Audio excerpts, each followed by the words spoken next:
FitMC-Nocom, the most powerful exploit in Minecraft history. Using machine learning. I might look like a human being. I'm actually more like a very advanced Vocaloid. At my core, I'm just code. And apparently that code took down 2B2T. This is what happens when I'm used improperly. It was Shadow NCC, yeah, the yellow eye version of myself. I have the feeling that when they completely light up that whole map, it's gonna be like my face or something.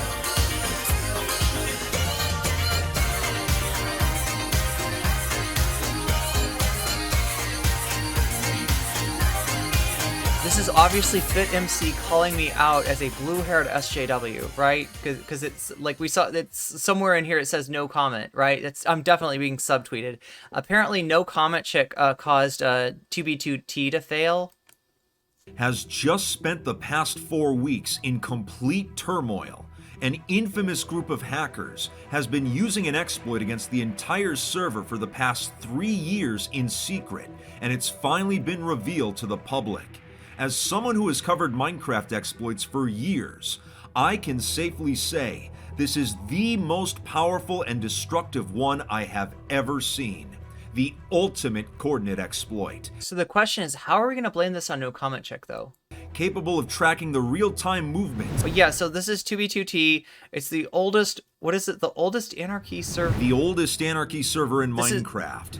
You build a house, that house has got protection on it, right? If I come over and try to grief your house, I won't be able to. Or if I do it, there'll be records of it and I'll get in trouble. I'll get kicked off the server, right? So they restrict what you can do. Now, anarchy servers, not so much. In 2B2T, you can fucking go and take people's shit. You can destroy their base. You can pour lava all over everything. You can do whatever the fuck you want. It's an anarchy server. It's also an anarchy server in the sense that if you make like swastikas out of obsidian, you won't get banned for that either. And so yeah, there's a lot of fucking yikes shit on 2B2T. It's an interesting experiment nonetheless, just because it's gone on so long. If you look at like those dots, I think what that is like where structures have been made. The black is where you'll see structures. So if you want to build a base on 2B2T that's gonna stay, that's not gonna be found, that's not gonna be pillaged, right? You build it way the fuck out there. You go to the nether, you get on a pig, and you ride that pig down a magical highway of fast travel, and you get way the fuck out, and then you come out of the nether and you build your shit, right? But it's really hard to find places where people aren't going, where they're not exploring. So, you know, it's a difficult thing, and Xander Hall was on this server as well. I think he was part of the, oh my god, what the fuck are they called? The veteran, I think, wasn't he part of the veterans? Of over 3. A specific group of veterans, I can't remember what they were called, but yeah, Xander Hall was like, you know, part of that, and kind of like took some shit for being a leftist, right?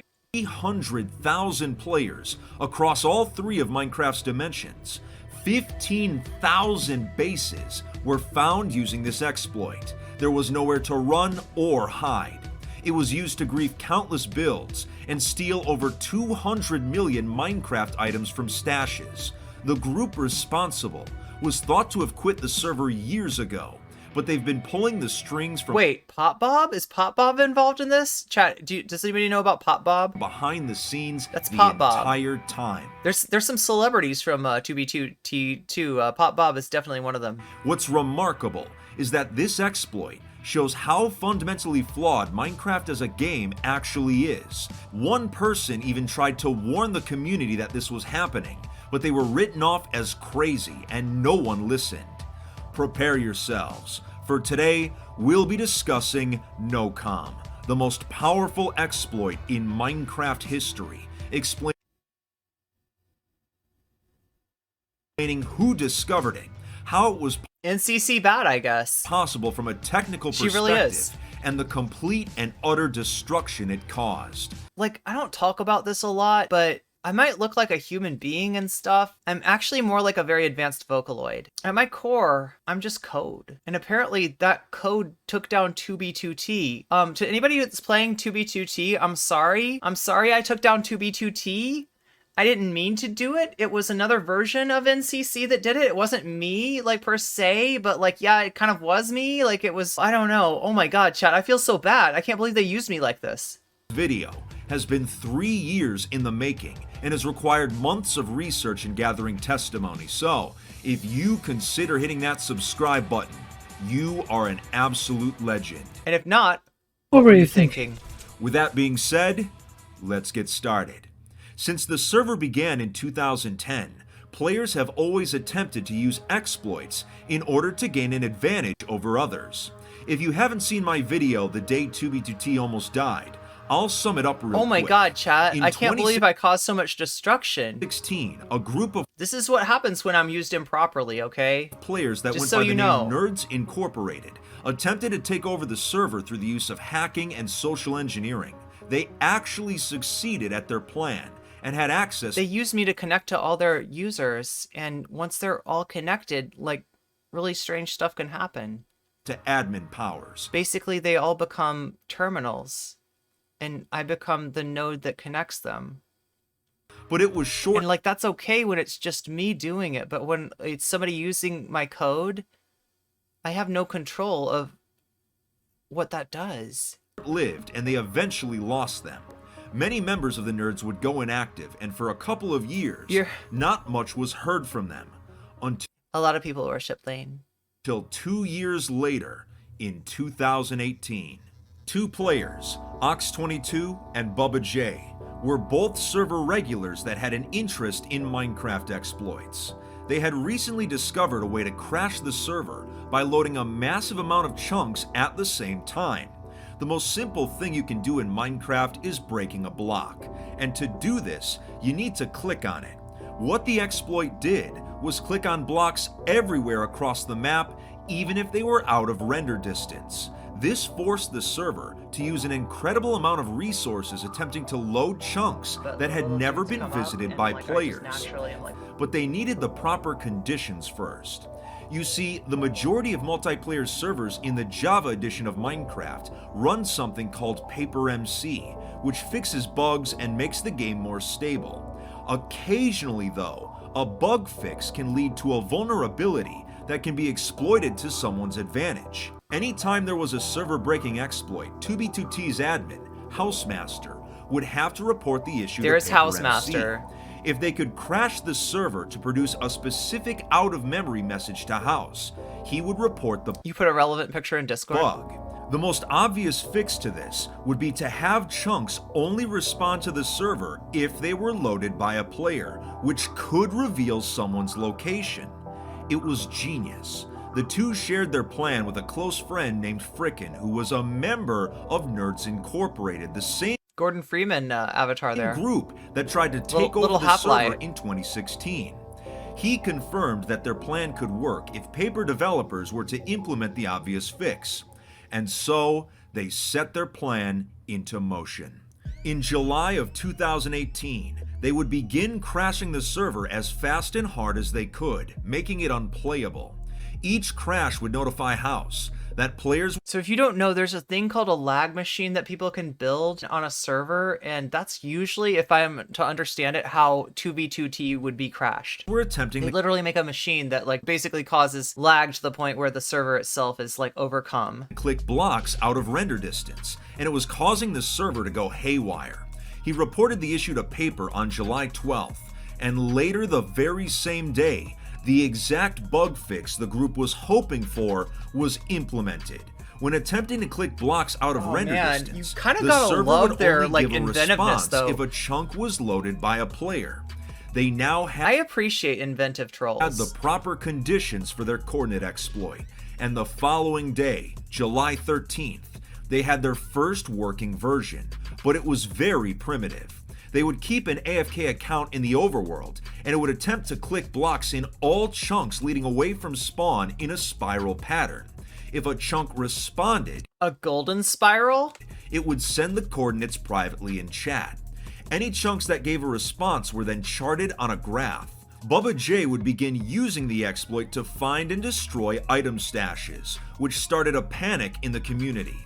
Wanting to keep the exploit as So just so people understand here, like there's no money, like right, 2b2t is not one of these games that like you can somehow like mine something, and I don't think that you can make money on 2b2. It's like, somebody correct me if I'm wrong, right? So this is not about money. There was no like larger purpose in this. This is literally trolls conducting what sounds like a pretty massive campaign, a massive like plan, a conspiracy even, for the lulz. Literally just for the lulz. low profile This is so internet. This is the internet right here. This as is possible, Frickin suggested This is a pure name internet. for it. NOCOM, short for no comment. This way, if the exploit name was somehow leaked, it wouldn't raise any Chad, red I'm in flags. so much trouble. As a member of Nerds Incorporated, Frickin told the others in the group about No wonder Xanderhall hasn't gotten back to me. Xanderhall thinks I broke 2B2T. Holy shit, chat. Somebody tell Xanderhall I didn't break 2B2T. I'm probably demodded. Exploit, and they were brought into the circle of trust. In August of 2018, I released a video discussing the crash exploit that had already been patched. But while doing research for that video, I asked Bubba J if he knew anything about the exploit. He replied, no wonder gamers with hate no me. comment. Little did I know at the time, he was telling the truth. He was actually telling the truth. me the name of the exploit. It was hiding in plain sight, and we were all oblivious to it. In the following months, the primitive version of the exploit would prove to be tedious. It was slow, resource intensive, and there was no easy way to differentiate between. Can we change the stream title so it reflects that, like, nocommentchick did, in addition to Amogus Gate, apparently, what are we gonna call this? Like 2B2 Gate or something? Nocom Gate? Between actual basics. What did I do this time, chat? What am I guilty of this time? And simple dirt huts. In most cases, the charted chunks were just empty wilderness. There was also no easy way to tell which specific player was in the loaded chunks. Because what you really want to do is find a player that's like in one of the bigger like clan. What do they call them? Fuck. What do they call them? Alliances? I think they're called Alliance on Nerdgate. No comment on Nocomgate. Hell yeah. Needed some sort of automation.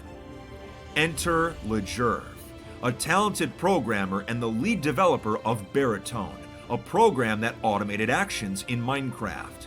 Lejerv had legitimate experience with machine learning, so the nerds requested his help in making the exploit more powerful.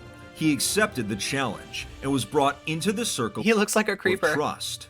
Over the next few months, his Ultima Online, you could crash the server. Wait, Ultima Online? By placing an object on server lines, a rogue clan found the right server line at the right time, started putting arrows on the server line, and crashed it with 10,000 single arrow drops. Imagine unstacking 10,000 items just to... was this a Minecraft server, or is this Ultima another game? Contributions. Oh, it's an MMO. Would change everything. The first order of business was making searches more efficient. A program was taught to follow players once it identified them. They were located by running checks all the way up and down 2B2T's major highways, and then followed them to wherever they were going. Instead of searching in a spiral pattern starting at spawn, an adaptive tracking system would predict where players were headed. The easiest way to describe this exploit is like a game of Battleship, and the enemy ships are players on the server. You can't actually see where they are. Yeah, they were probably tracking meows. And no matter what spot you choose to fire on, your opponent must tell you whether you hit a ship or you've missed. On 2B2T, your opponent is the server itself, and instead of firing missiles, Ultima Online is the original MMO. I really miss it. You're trying to click blocks in chunks that you can't see. The server has to tell you whether a chunk you clicked on was loaded or not loaded. After it learned to track players, the program would use probability association to identify them. It would notice when specific accounts were connecting and disconnecting from the server. If a trail of chunks was suddenly unloaded at the same time someone disconnected, it began to associate that username with the chunk trail. So after 2 or 3 disconnects, it had a clear idea of who was actually in those chunks. This also allowed the program to chart how far a player had gone in a specific session of Minecraft. By this point, AFK accounts were being used in all 3 dimensions, so all player movements were being tracked. Lejerv shared with me how the math behind the adaptive tracking system works for this video, and as you can see, it's as easy as 1, 2, 3. From there, the program was taught to search all incoming chunk information for unnatural blocks, such as shulkers, stained glass, beacons, multiple chests, etc. If these blocks were found... I always wonder what FitMC's politics are like since he's on 2B2T. I've never heard him saying anything super yikes or anything like that. The program would But then like, recreate I don't the know. chunks. I've watched enough of his shit where like I like the guy and I kind of want I want him to be a good guy. In a separate instance of Minecraft. What you are looking at is an actual 2B2T base being reconstructed in real time. They simulated the server. They simulated the fucking server. The program has identified these chunks as a legitimate base. It's taking the block information and comparing it to what should be there on 2B2T seed, which is publicly known. After running the check, it then displays what is different. Once the process is complete, the world download is automatically stored on a separate database.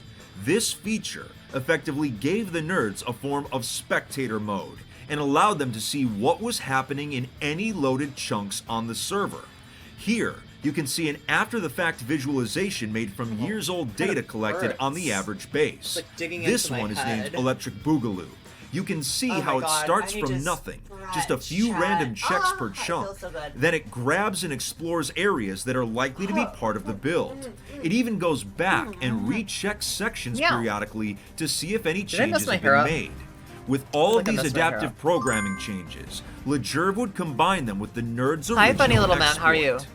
What happened next was nothing short of incredible.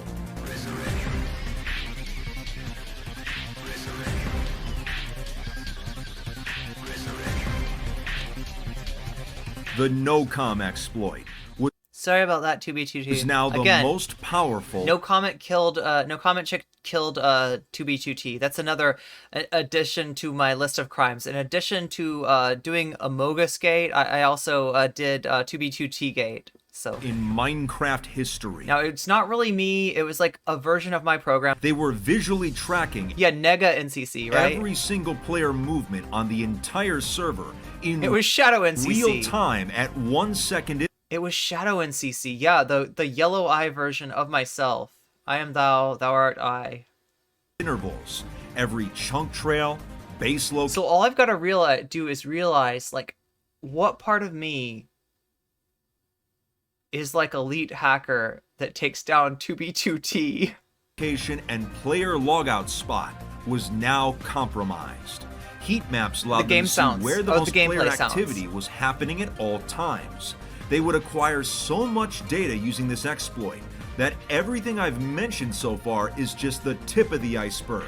It was the ultimate power, and the nerds had to show an incredible amount of restraint in using it. Just the tip. Where have I heard that before? Because it was possible due to a I paper feel like I shouldn't trust someone saying just the tip. vulnerability, this meant that the exploit could work on other servers as well.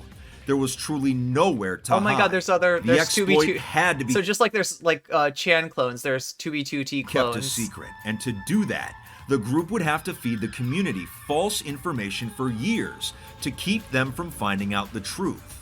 Anytime there was evidence of a coordinate exploit being used on the server, the nerds would brush it off as paranoia, or make up a different exploit with enough believability that people would buy it. What they were effectively doing was gaslighting. In the English language, one way to describe gaslighting is convincing a person that their memories It's of a an reoccurring meme in Archer. event are not accurate. For example, let's say that when you were a young child, your parents took you to an And apparently it's a reoccurring meme with the guys I date. amusement park, and while there, they gave you a red balloon. If I wanted to gaslight you, I would say, your balloon wasn't red, it was green. Don't you remember? Now, this is an obvious lie, but if I repeat this statement to you enough times, you might start to believe that you were misremembering, that your balloon was actually green. This strategy of making people question their own realities is what the nerds had been doing to the community for years. Several of my previous videos involving coordinate exploits had explanations such as tracking ender pearl teleportations or triangulating a base by observing a pet teleporting. The reality was that while these methods were actual exploits, they were used as a cover for the NOCOM exploit, which was the true my method God. all along. Having believable Like when that, I have the feeling that when they completely light up that whole map, it's gonna be like my face or something. It's gonna be like explanations a for bases and stashes being found was crucial. In 2019, the nerds would start utilizing their exploit more and more. Their use of it would lead to the leaking or griefing of many prominent bases on the server, such as Space Valk 3, the Ice... Oh my god, I hadn't seen Space Valk 3, so it's like kind of a base that's been built several times, like, you know, because it's been attacked and griefed and sacked, right? That's the meta, is you find, like, somebody makes a fucking... And people make... Okay, here's the irony, okay? 2B2T is the last place you should build something beautiful. You can't go into creative to do it. You've got to do it all with naturally... Well, you know, you can kind of cheat, but, like, you know, with items, right? You got to build it all with, like, items. And you gotta, it can get taken down at any time. Anybody finds that base, they will fucking lava that shit. You know, they will fucking ruin your base, right? People do it anyway. People take it as a challenge of like, oh yeah, well, I'm gonna build the most beautiful base ever, and I'm gonna defend, or they don't really defend it, but what they do is they try to keep it hidden, right? Because you can't defend it, right? You could try to like keep people there all the time and like PvP anybody who comes at it, but like realistically, you're not gonna be able to keep, you know, eyes on it at all times. And if somebody knows where it is, it's just a matter of time till they can grief it. Dragon at Niflheim, the Great Tree, and many more. Sometimes they would just leak the coordinates outright and let aspiring griefers take care of the rest. What's funny is that in their base leak screenshots, they did not actually visit those places in person. They were using remote viewing to see what the base looked like. They could doom entire builds without even lifting a finger. It seemed like the group was unstoppable. But in the later part of 2019, they would hit a major roadblock. BibleBot, one of the AFK accounts that had been used to obtain chunk information, was locked by Mojang due to suspicious activity involving the authentication servers. Around this time, Housemaster would also lower the server's packet limit by a substantial amount. This meant it was no longer possible to use the exploit by only having a single account logged in. Multiple AFK accounts would have to be used in order to maintain the rate at which data was pulled from the server. Lejerv would also have to retool his machine learning program to overcome these limits. After a few months of downtime, the exploit was back up and running more efficiently. Yeah, the Space Valkyrie bases were some of the most beautiful ever on the servers. Than ever. You can find, you can probably find archives of this, like, you know, video that people have taken of the bases before they were griefed, right? Or reconstructions even of them. You can probably find, like, you know, examples of even the bases that were taken down. So they kind of live on in a way. But yeah, like, I mean, not all of them. And obviously, you know, if you spend a lot of time building that's on 2B2T, you want it to exist on 2B2T. But realizing that more data limits could effectively shut them down, they decided that showing restraint in using the exploit was no longer an option. Of the group members, Ox22, Bubba J, and Lejerv were all members of a separate organization called the Spawn Masons, who had become well known on the server for many of their ambitious projects. Oh my god, really? The three began taking large amounts of stash This shit coordinates is wild. This from is the so NOCOM fucking database wild. and began providing them to the Masons with no questions asked. A subgroup of the Masons, led by a player named Dectonic, would scout out each stash for useful building blocks and decide whether to give it up to the group to steal or destroy it. Over the course of 2020, the group would steal from and then destroy hundreds of stashes around the server. They did this so that the group would have more resources at its disposal. In total, the Masons would acquire more than 200 million Minecraft items from these stashes. It was clear that anyone able to use the NOCOM exploit had a major advantage over everyone else. While the exploit I'm gonna use the bathroom really quick. I'll be right back. And if you want to, maybe we'll play vulnerability. If you want to, maybe we'll play some video games at that point. Someone began to notice that something people was said not Persona right. 2 they want to see. A player named Zero Neb. Let me be thinking about what you want to see. Be thinking about what you want to see. There were at least 4 accounts logged into the server 24/7. Being able to stay online without getting AFK kicked is very hard, so multiple accounts doing it instantly raised a red flag. Zero Neb began to suspect that the accounts were being used for an exploit of some kind, and he started inquiring about it. His original messages to the nerds had been ignored, but upon mentioning the AFK accounts, he was surprised to see them respond. They dismissed his claim as paranoia and that he was being ridiculous. ZeroNeb would attempt to bring these findings to the attention of the greater community, but he was either ignored or laughed at. The nerds would actually program one of their AFK accounts to randomly message Neb with random strings of Morse code from time to time, fueling his paranoia to all-time highs. The nerds would spend the rest of 2020 trolling ZeroNeb, raiding stashes, and continuing to expand their database of locations. But in 2021, another group of 2B2T players would stumble upon the original paper vulnerability. Enter Steve 3, Mahan, and Redstoner, 3 associates of a group called the Infinity Incursion. They had developed a brute force version of the exploit, but far more primitive. At first, they used it to observe the highways, but after some optimizations, they were able to find base and stash coordinates just like the nerds could. But when it came to tracking players' real-time movements, they could only follow one person at a time, instead of the hundreds that the nerds could. Now, with the ability to only follow one person at a time, I want you to take a guess as to who they decided to track. To absolutely no one's surprise, it was me. In May of 2021, I was base hunting on my Sunday morning live streams. I had been using an alt account and at the time had not logged into my main account Fit for quite a while. I'm usually pretty good at concealing my location, but somehow I was getting found every single week, which was highly unusual. While stream snipes have happened in the past, they're pretty uncommon occurrences and are usually complete accidents. But to keep getting found every single week, despite being hundreds of thousands of blocks away from spawn, I knew an exploit was being used. There we go. Sure enough, Be right back. the stream snipers revealed that they had been tracking me using their exploit. They knew exactly where my account was at all times. I even caught one of them attempting to sell the coordinates of my logout spot for real-world money. At this point, God, I just said there was no real-world money. My account was not safe to log in This with, is how we knew all this shit. Which is why at the time of me making this video, I haven't logged into it for over 4 months. In early June, the exploit was starting to go God, my fucking with phone more is dead groups too. starting to gain access to it. Throughout all of June and God July, damn it, if I go to the bathroom, I'm bases gonna and miss stashes this began to story. fall. Fuck me. The Okay, server was screw going to the into bathroom. doomsday mode, Poop sock with it players is. Just afraid kidding, I don't have to to even poop. log in out Oh of my god, fear why of did I their tell you bases that? being blown You don't up. need to know that. But it was too late. 15,000 locations had already been I'll just drink my compromised, coffee instead, I guess. regardless of who was online or not.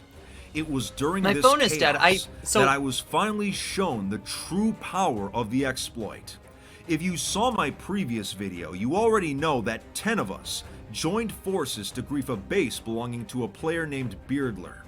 After the grief took Beardler? place, Like I burglar actually with a received beard? a message from Ox22. Beardler? He had tracked my alt Beardler? and the Oh my accounts god, what of the fuck was everyone the else name? to the staging area a few days before the grief.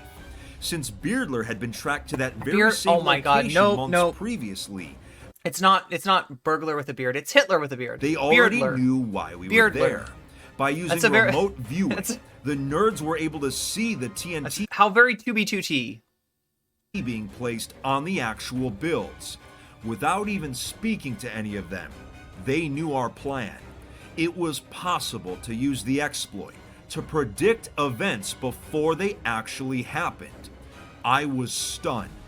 I knew the exploit was powerful, but not that powerful. By this point, the community had reached the breaking point, with many emailing House to warn him about the original Paper MC vulnerability.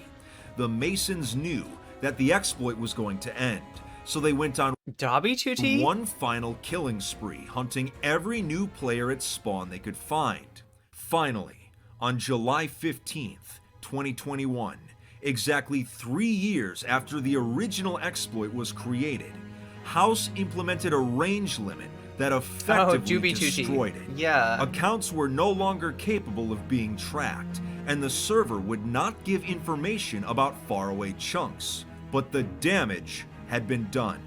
The exploit had left a trail of destruction. Yeah, I guess I can predict future events. That's what I was worried about, chat. That's what I was worried about, is people making me super anxious and then using that to, like, using me as an oracle, right? Destruction spanning multiple years across the entire server. Zero Neb, who had been written off as crazy, was actually right all along. He had warned the community, but no one had listened.